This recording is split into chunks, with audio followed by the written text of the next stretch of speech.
네, 사랑하는 부부 청년부 여러분들 반갑습니다.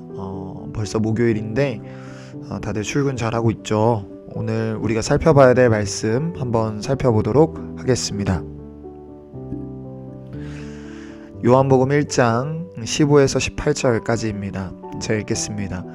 요한이 그에 대하여 증언하여 외쳐 이르되 내가 전에 말하기를 내 뒤에 오시는 이가 나보다 앞선 것은 나보다 먼저 계심이라 한 것이 이 사람을 가리킴이라 하니라.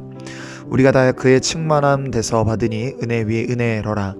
율법은 모세로 말미암아 주어진 것이요 은혜와 진리는 예수 그리스도로 말미암아 온 것이라. 본래 하나님을 본 사람은 없으되 아버지 품속에 있는 독생하신 하나님이 나타나셨느니라. 아멘. 여러분들 15절을 한번 보면 세례 요한에게 사람들이 와서 묻습니다. 너가 누구냐라고 이제 내일도 보겠지만 물어요. 근데 요한이 누구에 대해서 증언하여 외쳐 이르냐면 내가 전에 말하기를 내 뒤에 오시는 이가 나보다 앞선 것은 나보다 먼저 계심이라 한 것이 이 사람 예수님을 가리키는 것이다 라고 선포하고 있습니다. 이 부분을 묵상을 하면서 한 가지 느끼는 것이 무엇이냐면 사람은 설교자인 제 안에도 뭐가 있냐면 메시지를 잘 가공하는 것이 중요하다라는 생각들이 있어요. 물론 지금 생각해도 그 일들은 매우 중요한 일입니다.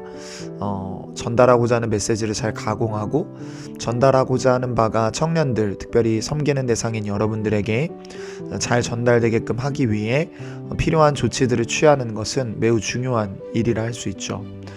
그런데 메시지를 가공해야 한다는 사실에만 초점을 맞추다 보면 제가 어떤 오류에 빠지기가 쉬운 것 같냐면 말씀 자체가 큰 힘과 능력을 가지고 있다는 사실을 놓치게 되는 날이 많이 있는 것 같습니다. 복음을 전하는 저에게 힘이 있거나 복음을 잘 설명할 수 있는 제 어떠함에 힘이 있는 게 아니라 사실 냉정하게 복음 자체가 힘을 가지고 있다라는 것들을 저는 인정해야 할 필요가 있죠. 그래서 여러분들도 삶 속에서 그 사실 앞에 한번 서볼 필요는 있는 것 같습니다. 지금 나는 복음에 대한 어떠한 확실함을 가지고 있는가에 대해서 한번 물어볼 필요는 있는 것 같고 우리 스스로의 삶을 향하여서도 나는 복음을 정말로 신뢰하고 있는가?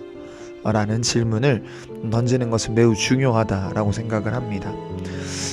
그 다음에 보시면 16절과 17절을 보면 이제 모세에 대한 이야기와 이제 예수님에 대한 이야기가 나옵니다. 먼저 모세에 대한 것들을 살펴보죠. 율법은 모세로 말미암아 주어진 것이요 라고 말합니다. 구약에 있어서 모세의 역할을 빼놓고 설명한다라는 건 말이 되지 않습니다. 모세는 율법을 상징하는 그 자체의 인물이었고 그 자체가 그 자체가 모세란 단어 자체가 율법이라는 의미를 함의하고 있다고 해도 별로 이렇게 오바스러운 말은 아닐 정도의 인물이 바로 이 모세인데 모세라는 사람이 가지고 있는 특성에 대해서 살펴볼 필요가 있습니다. 사도 요한은 율법의 완성이며 율법의 시대의 끝자락을 계속적으로 설명하고 싶어 합니다. 이거는 요한복음 2장에 가서도 명확하게 여러분이 좀 보실 수 있을 것 같아서 그때 좀 살펴보면 좋을 것 같습니다. 한번 좀 보면 모세가 가지고 있는 특징이 무엇이냐면 출애굽기일 걸로 저는 기억을 하는데 모세가 이스라엘 백성들이 끊임없이 하나님께 죄를 범하자 하나님께서 모세에게 내가 이 백성들을 다 멸하고 새로운 사람들을 주겠다라고 이제 할 때 이제 모세가 이제 어떤 마음을 하나님께 드리면 차라리 제 이름을 생명책에서 지워버리시고 이들을 살려주옵소서라고 기도하고 간구합니다. 근데 하나님께서 대답하시는 내용이 뭐냐면 이런 내용입니다. 나는 죄인들을 언제든지 누구든지 생명책에서 지워버릴 수 있다 라고 답을 하십니다. 하나님의 의도가 무엇일까라고 생각을 해볼 때 모세 너조차도 너를 구원할 순 없다. 생명책에서 너는 안 지워질 것이다라는 확신을 너가 왜 품고 있는지는 잘 모르겠다만 모세야 너 역시 너를 구원할 순 없다. 너에게는 그들을 구명하거나 너를 구명할 힘이 없다라고 말하십니다. 왜냐하면 모세 안에도 남들에게 나눠줄 만한 충만함은 없기 때문입니다. 모세 역시 자신을 구원할 만한 힘이 없는 사람입니다. 그런데 예수님은 다르시죠. 예수님은 충만함이십니다. 그래서 우리가 다 그의 충만한 데서 받으니, 그러니까 우리가 그분의 충만함으로부터 공급을 받고 있다라는 이야기입니다. 창조 전부터 계시던 그 성자께서 자신의 충만함으로 우리를 풍성하기 위해 이 땅에 오셨습니다. 이걸 플라벨이라고 하는 신학자가 굉장히 아름다운 대화문으로 풀어놨는데, 이 내용을 제가 한번 읽어드릴게요. 들어보시겠어요? 그러니까 성부 하나님과 성자 예수 그리스도의 대화입니다. 제가 이건 한두 번씩 종종 얘기할 것 같으니까 한번 들어보세요. 성부께서 성자에게 말씀하십니다. 내 아들아, 여기 스스로 지극히 파멸하여 이제 내 공의 앞에 드러나 있는 가련하고 비참한 영혼들이 있다. 공의가 이들에게 속죄를 요구하니 만일 이들이 속죄하지 않으면 공의가 이들을 영원히 멸망시킴으로써 직접 보응할 것이다. 이 영혼들을 어떻게 했으면 좋겠는가? 성자께서 대답하십니다. 내 아버지여, 저들에 대한 그리고 저들을 위한 저의 사랑이 어느 정도인가 하면 저들이 영원히 멸망당하게 하기보다는 차라리 제가 저들의 보증인으로서 저들을 담당하겠습니다. 아버지의 명세서를 다 가져오소서. 저들이 아버지께 무엇을 빚지고 있는지 제가 보겠나이다. 주여, 다 가져오소서. 차후에 계산할 것이 남지 않도록 이제 제 손에 요구하소서. 저들이 아버지의 진노를 겪게 하느니 차라리 제가 감당하겠나이다.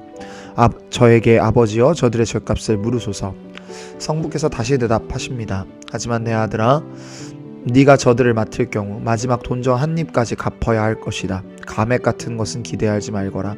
저들을 봐주려면 내 너를 봐줄 수가 없노라. 성자께서 답변하십니다. 기꺼이 그리하겠나이다. 아버지여, 아버지께서 하시고자 하는 대로 하소서. 모든 책임을 저에게 물으소서.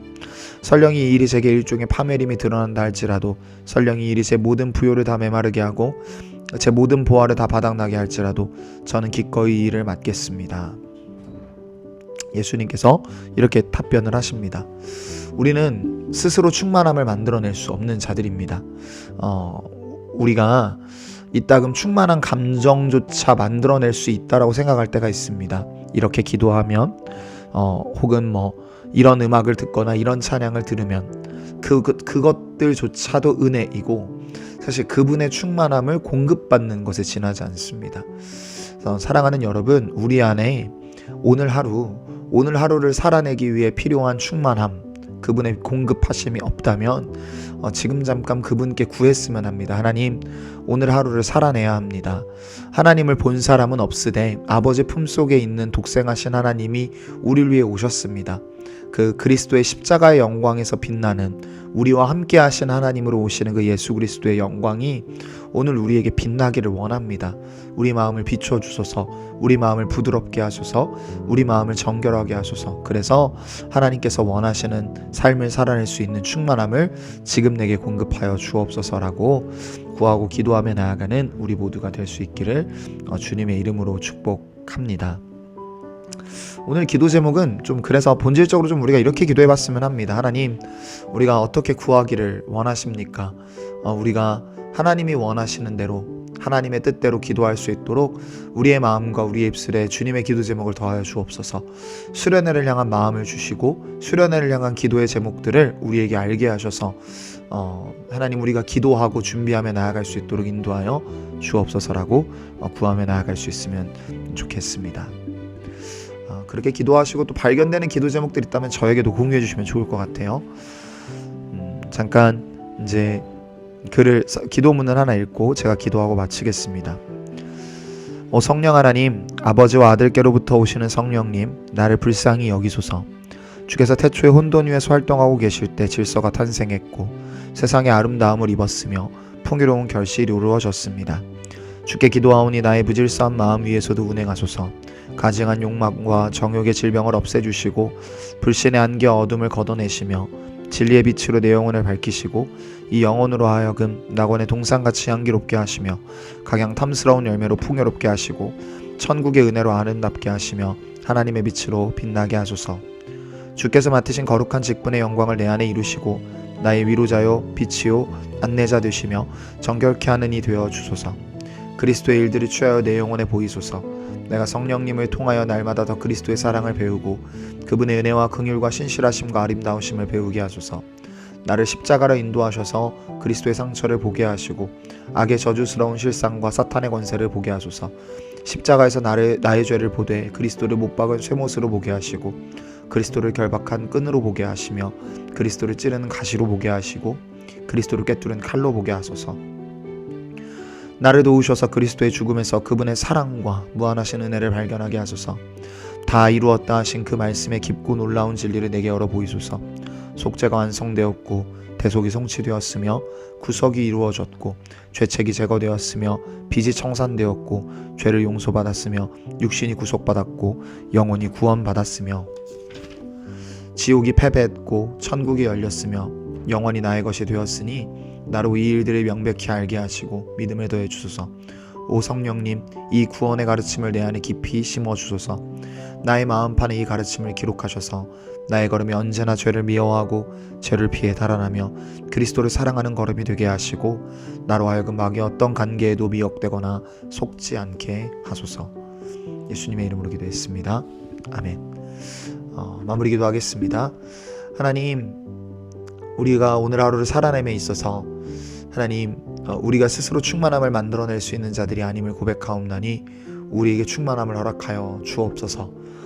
우리가 그 복음의 진리 앞에 서게 하시고 우리 스스로를 구원할 수 없고 우리 스스로의 감정 안에 우리 스스로 선함을 만들어낼 수 없으니 하나님의 선함을 채워 주옵소서. 주께서 우리를 도우시고 인도하여 주실 것을 믿고 감사드리며 예수님의 이름으로 기도했습니다. 아멘. 네, 오늘 하루도 힘내시고 화이팅 하시길 바랍니다.